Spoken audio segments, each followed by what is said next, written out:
Hello everyone and welcome to this another edition of Big Brother Extra. So yesterday the Big Brother 8 reunion aired and one person that didn't make it was Lesley. Now Lesley doesn't have Zoom, so we couldn't do a video interview, but she kindly got in touch and said that I could do a telephone interview with her about her experience in Big Brother. So here it is. And tomorrow we have an exclusive one-on-one interview with Big Brother 7 winner Pete. So again, a lot of you who watched the reunion said that Pete didn't get to talk that much. And I take all your opinions on board and want to make sure that you're all happy. So we got an interview with Pete tomorrow, and today, Big Brother 8 legend Lesley. I hope you enjoy. If you do, please subscribe. So, ladies and gentlemen, I'm really excited today because we've got a special extra edition bonus, really, for those of you that watched the Big Brother 8 reunion last night. Someone that was a big part of the show was Lesley, who's joining us now. How are you, Lesley? I'm extremely well, thank you very much. Thank you so much for joining us. So I know that you actually watched the reunion yesterday, didn't you? I did. I absolutely loved it. At first I thought, oh no, I'll just watch 2 minutes of this. And in fact, I stayed longer watching that and listening to that than I did actually in the Big Brother house. What were your thoughts on what people had to say, and what was it like to see people all these years later? Well, I approached watching the programme last night with some sort of apprehension. Oh dear, it's going to be boring, this, that and the other. But it drew me in. You'd chosen well, and you had some very interesting people. I love Liam. I love John T. I've met John T in real life because I go to the Stone Museum where he's one of the curators there. And so I know that side of him, the intelligent, intellectual side of, and he's a very caring, lovely person. I love Laura. And I thought she looked brilliant, she looked happy, and I liked the sound off of her little girl. I thought that was really lovely. And then, of course, we had Carol. Carol, of course, is, as she would be the very first, and probably one of the only people to tell you, is a saint. It might be better if somebody else said it as well. But anyway, Carol is a saint, so it was interesting to see. And she was just like that in the house. And then David, Billy and Shawnee, none of whom seemed to have any grasp of the reality of the world, which they didn't then, and it's probably even less so now. So it was fascinating for me. I mean, I want to ask you, like I asked the people that were on the reunion, what was it about Big Brother that made you want to go in? Because I remember watching you go in, and I kind of remember thinking, you're not what you would expect to go into Big Brother, but that was kind of the exciting thing about it, because here we've got a new character as such going in there, and no one knew what you were going to bring to the house. So what made you want to apply? Curiosity. I've always been curious, and if you tell me what I don't know, Vietnam or the Lake District is like, I'm not interested in what you think about it. I want to go and see it for myself. And I think it was simply that. At the time, and we have to go back a long time now to number 8 Big Brother, it was huge. The show was huge, and there was nothing else like it. And it subsequently spawned all sorts of programs, as you know. But so it was vast, and I was up for an adventure. We'd been living in Portugal and hadn't seen British television for a long time. And when we came back, this was a vast program which was clearly going to lead to all sorts of other media issues. And I thought, I'll go on that, and why not? When I went to the audition, which was in the beginning of January at Cardiff, and we had to stand outside and wait for hours and hours, and there were thousands, really were thousands and thousands of people queuing up. And I looked around, there was one girl who was completely naked, Wow. queuing up. There were girls with small babies, 2 or 3 babies. There was everybody there. And the person that stood out, of course, was me, as you quite rightly say. There I was in a Max Mara coat with an Armani suit underneath it and looking what I thought was normal. But in that situation, looked extremely odd. And so I was, in a way, not terribly surprised after all the audition and everything when they chose me, because I could see I was something different from the normal Big Brother contestant.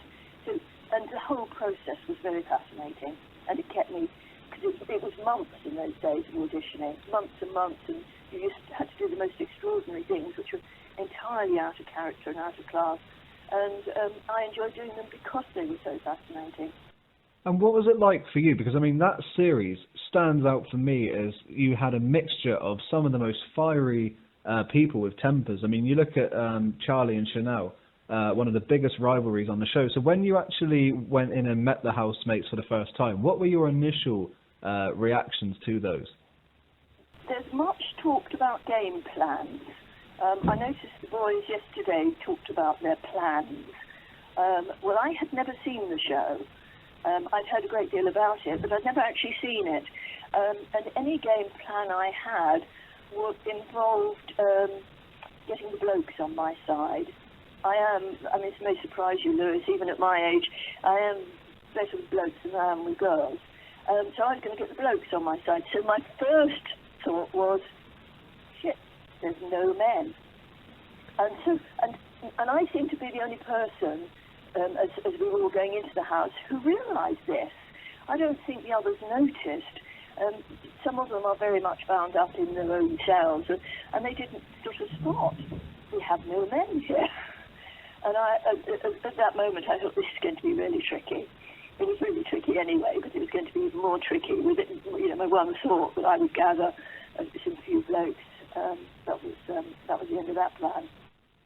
And I mean, because I always remember you and Charlie, that there was an argument there at one stage, wasn't there, between you both? Yeah, I mean, Charlie and actually, I think it was Liam who said something really interesting yesterday. He said that Charlie and Chanel were very similar. And that is a very, I think, a very incisive thing to say, because they were two sides of the same coin. They both wanted the attention. They both were very, very spoiled individuals, and their lives were, probably not now, but their lives were all about themselves. And they were absolutely determined not only to win, but to beat anyone else. They were spoilers. They wanted to spoil life for everybody else. That was their definition at that time of what winning means. Now, one of the things they were going to do, I think, some of them quite rightly, is to pick off the opposition. And I think Charlie saw me as being somebody who could get rid of quite easily. And in fact, of course, she was right. I was always going to walk as soon as I was uncomfortable, particularly uncomfortable, I was going to walk. And so she was sniping at me right from the beginning about being old. I think one of the things that didn't come over from what people have told me is what an ageist house it was. Yeah. It was all about being young, female, sexy, because that was where they were going to make their money. And that's how they did, from the photo shoots afterwards. That was where the money lay, in the love interest and, selling stories afterwards. And so it was said of one meal, why is Lesley having anything to eat? And I hardly ate anything in that 11 days. I really didn't, because Carol did the cooking. It was just inedible. But anyway, somebody said, oh, why is Lesley eating? She shouldn't be given, she doesn't need much food because she's old. And that was an underlying theme at the beginning of me being old, and therefore having taken up somebody young, sexy, and worthy place. I was very frightened, I have to say. I was very frightened of Charlie, because we had the Gilles Pichetti and Jade Goody Big Brother earlier in the year, not very long before, simply months before. And so the racial issues were very much on the top of everybody's mind. And I think on 3 occasions I called her a bitch. Now that's something that I don't normally do in my everyday WI Tepbury life. And I was frightened of myself for having said that, because how is that going to be interpreted in the outside world? Charlie was clever and cunning. And the combination of those two things, very cunning. She reported me to the others, and I didn't know about this until afterwards. She reported me to the others of having peed in the shower. And that was a very clever thing to do, because she was undermined. She's old, she's incontinent, she's useless, she's not very, not very fresh or clean or whatever. And that was an example of her cunning, but I didn't know at the time that she did that. And the thing is, from a fan's point of view, I mean, me watching the show, I loved Charlie as a viewer, but there was something about you that I always believed that she saw you as a threat, because you were someone, she could normally be the voice that you'd always hear and overrule people in an argument, but there was something about you that when you would say things to her, it would hit her, and she would always step back and think about what you were saying. So I kind of always felt like Charlie saw you as a threat in some kind, because when you said things, it carried weight to it. Yeah, I'm interested you should say that, because of course I've not seen the show, and even if I had seen it afterwards, I wouldn't have seen it as a normal viewer, would I? I felt I liked her, funnily enough. I didn't like Chanel, but I actually liked Charlie. I was afraid of her because she had this native cunning thing going on, but I actually liked her. Maybe, and I'm only suggesting this after 12 years and on the basis of what you've just said, maybe she didn't actually dislike me either. Maybe with a different group, with a different scenario. Maybe if I had been more confident and more myself when I was in the house, I could have taken her on. But as I say, I was very much mindful, and of course we had what happened with the girl that was thrown out in the middle of the night, which was very shocking for us all. So everybody was extremely nervous about what was being seen at home. And who in the house for you was the person that you could go to and really enjoy their company, and someone that kind of made your experience fun?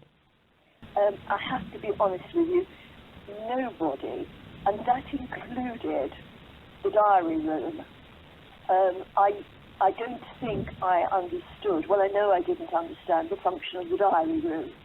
To me, the diary room was an extension of what I had seen during the during these sort of preceding 6 months. I don't know, media graduates, very nice, very young, sort of looking after us, but not people to whom you return the fee, because I wouldn't certainly go to them for help or advice or whatever.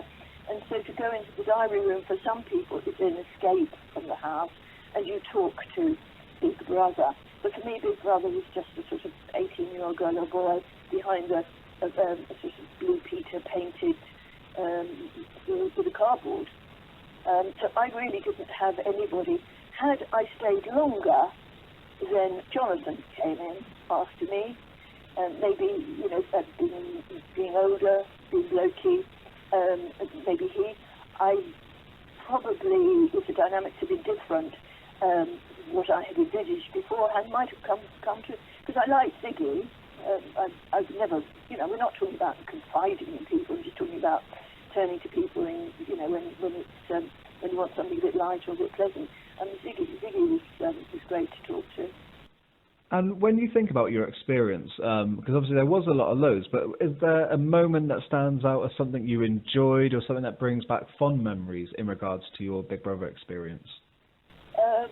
Call me trivial, but the single bed that I managed to purloin right at the beginning, that had a memory foam mattress. And I have to say, I've never slept in a memory foam mattress, and it was fantastic. But that's not really what you're after. I love that though. That's what I would expect from Lesley. A nice, classy answer. It's the mattress quality. The mattress was great. Memory foam mattresses are great. The shower actually was good. It had one of those big shower heads. Now I'm not a shower head person because I'm really quite small, and I get it's too much. But no, I enjoyed this big head shower. So there we are. We're talking about the practicalities. Did I enjoy the whole experience from that January standing next to the naked girl in Cardiff, right to the parties afterwards and the follow-up stuff? I put it all together and I absolutely loved it all because it was all so fascinating. And I got taken to places I would never have been to before, which for me is always great. And did meet some very interesting people. And what's it like, you know, when you walk up those stairs and you're about to be evicted, you know, because the crowd, like when you came in, going into the house, what's that like? Because you're there with Davina, you've got crowd, you've got paparazzi, it's a whole new world for you. So what was that like, that whole experience? Let's go back 2 weeks, because in those days you were put into isolation. I don't know if you remember that, but you were taken away from your home 2 weeks before Big Brother started, and nobody knew at the time when the launch date was. It seems incredible to know this now, but it's something you could have talked to Jonty about, because he was put into hiding for several weeks, and he didn't know if he was ever going to be in it. He didn't know when the launch date was, and it was fairly traumatic for him. And I was taken off from my home here in Tetbury to somewhere in France, northern France, blindfolded, in a car with a very, very nice girl, but not very competent girl, and kept in hiding. And I ran away. I grabbed my bag and I did something my mother told me never to do. Well, I've done lots of things my mother told me never to do, but I hitchhiked back to Tetbury because it was just so awful, the place they've got me shut up in as a prisoner. And I was amazed that they kept on and on and on at me and wanted me to go in. I mean, Carol was saying yesterday how much they wanted her in the programme and it was all devised around her. But what surprised me was not that they wanted me in the first place, but having got to know me, they still wanted me. I mean, they must have known I would walk whenever I felt like it.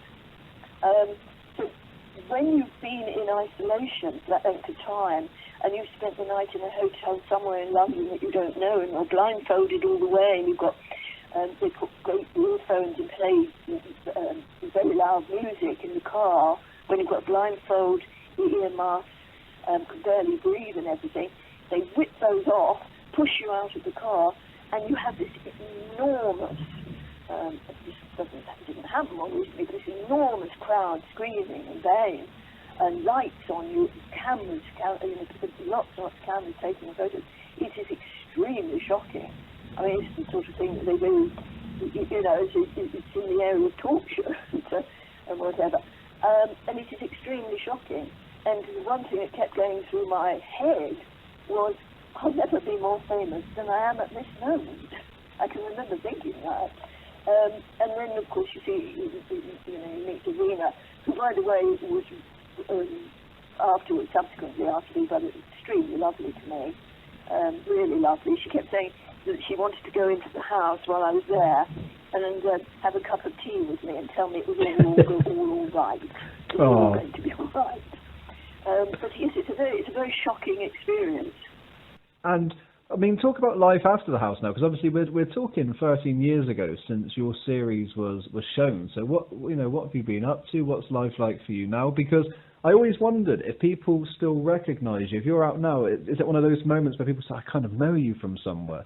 Well, if you could see the photographs of me in Big Brother and see the photographs of me now, out of vanity, might be misplaced, I don't know, I don't think I look like I did then. Have a look at my photos on Twitter. I don't think I look like I did then. However, there are certain people who will recognise me even now, and they have a common factor. They are usually, it happens if I'm visiting people in hospital or whatever, it will be a nurse who at that time, and I will say, she will say, are you Lesley from Big Brother? I go, yeah. And I say, and do you have a 13-year-old son or daughter? And she goes, yes, how do you know? And they were pregnant at the time and had nothing else to do but lie on the sofa, being heavily pregnant, watching Big Brother in the summer. And they're the ones that can remember. It's quite fascinating. So after Big Brother, listening to people yesterday, talking to you, they have very different expectations from me. I mean, they expected success. They expected it to change their lives. They wanted it to change their lives. And they expected to make a lot of money. And people do it. Even some of the small name people could still make quite a lot of money relative to what they were earning. I mean, I was the only person in that house who owned a house for a start. That would be unusual for a Big Brother contestant to be a homeowner. So I was the only person there that owned a house, only person in a relationship. I mean, I was married. Nobody else had, none of those other people were in a relationship. So in a way, I didn't really need or want anything to change. So my expectations were very different. So what have I been doing since? Let's go to recently. Last year I did my MA. So that was a pretty tough stretch to do my MA at 72, 73. I design gardens. Actually, I should be doing one in Cheltenham fairly soon. So I do the designs for gardens and implement them, which is really wonderful. I mean, it's such a privilege to do it. And I'm at a stage where clients are people that I like and who like me and let me get on with it. So that's a terrific thing to do. I write. Carol touched on this rather touchingly yesterday, didn't she, about my writing? Yes, I'm still writing. I write short stories of the genre she was describing. Very busy. And it's funny because we were actually talking, weren't we, before we came on to do the interview. I didn't realise we live near each other, like really close, and that's what blew my mind because I had no idea. And then it's very frightening, isn't it? And obviously, yeah. But well, we were talking about Cheltenham, which of course is a beautiful town, and I'm in a sense more rural. I'm in little Tetbury. Now Tetbury was rather wonderful about all this because it's a very small town. I mean, it's growing like all towns are. It's a small town, and of course my most famous neighbour is Prince Charles. And if anybody knows Tetbury at all, they know it because of Highgrove, where Prince Charles lives. Now the people of Tetbury, are not impressed by very much. They are not going to be bowled over by some local woman who goes into Big Brother. They're probably, most of them, not even going to know about it, and they're certainly not going to be impressed. So it's very easy to come back to Tetbury having done something mad somewhere else, and nobody takes a scrap of notice. I did do, as Carol did, I did a nude photo shoot too, because I was being pressed afterwards by Nuts, and there was another girly magazine, I can't remember, and they got into a bidding war for a nude photograph of me, and it went up, and bear in mind it was a different world there with Big Brother, it went up to £67,500 I was offered. And I said, look, I kept saying no, and of course the obvious thing is they would determine what the shoot looked like, not me, blah, blah. So I did one for charity, for one of Prince Charles' charities, which was a local hospice, and I said I'll do it, but I will do it I would have to say okay to the photos, and I would choose the pose and whatever, it's the way I do it. So I did the Christine Keeler shot, which was, you see more of me in everyday life than you do doing the Christine Keeler shot. But anyway, that poster appeared absolutely everywhere because it was promoting a local hospice. And nobody in Tetbury said anything to me about it, even though it splashed over the windows and that to do it, except for my butcher. And it's very, very distinguished, very successful, very prize-winning butcher, Jessie Smith. And I went into the butcher not long afterwards with my little basket over my arm to get my bits of meat and everything. And as I was leaving, he said, "Thank God for the chair, Mrs. Brain." And that sums up Tetbury, where I live. But if anybody's going to say something, that's what they're going to say. Thank God for the chair, Mrs. Brain. And nobody else said anything. Oh, I absolutely love that. Do you know, it's great because you were in Big Brother for a short amount of time, yet you would be considered like a Big Brother legend. Everyone knows you. You've seen the tweets and the messages that came through yesterday for people. Right. Well, I'm very surprised. I'm very touched, yes. And a little bit, I suppose, if I'm going to be totally honest with you, I wouldn't mind rewinding it with the knowledge that I have now. In fact, I'd probably rewind the whole of the last 73 years and have another go at it. But certainly with Big Brother, would it have been better if I'd known what the show was about? Would it have been better if I had been more savvy? Probably not, is the truth, isn't it? The fact that I went in, like some sort of senile half-wit wandering about in a candlelit dressing gown. I mean, I wouldn't have done any better if I'd have known what I know now. So I'm grateful for people to have seen through, because when I was in there, and one of the reasons I couldn't really engage with Carol at all was the fear that I was being seen. You could say being seen as one out, but I didn't want to be seen as an insensitive, wealthy, comfortable, old conservative. I didn't particularly want the conservative thing, because, by the way, I'm a Labour voter. Now, Carol and I could have had interesting conversations, because I would always describe myself as a socialist, and of course she lives the life of a saint socialist, doesn't she? There could have been, potentially have been conversations there, but I knew that the trap that I would be falling into would be that because our lives are so very different and our lifestyles are very different, that I would be the one that could come off worse, because she might well be being seen as the caring, fabulous matriarch, which the girls didn't need anyway, by the way. Those twins were not children, they were grown women and very intelligent, very capable girls. Wow, Lesley, honestly, I'm so grateful for you giving me your time. I know I sent a lot of messages to try and get an interview, so I am so grateful that you've agreed to chat about your experience and tell us a little bit about life. No, you did. I had to watch what you were doing before I thought, oh, well, yeah, I'll do this.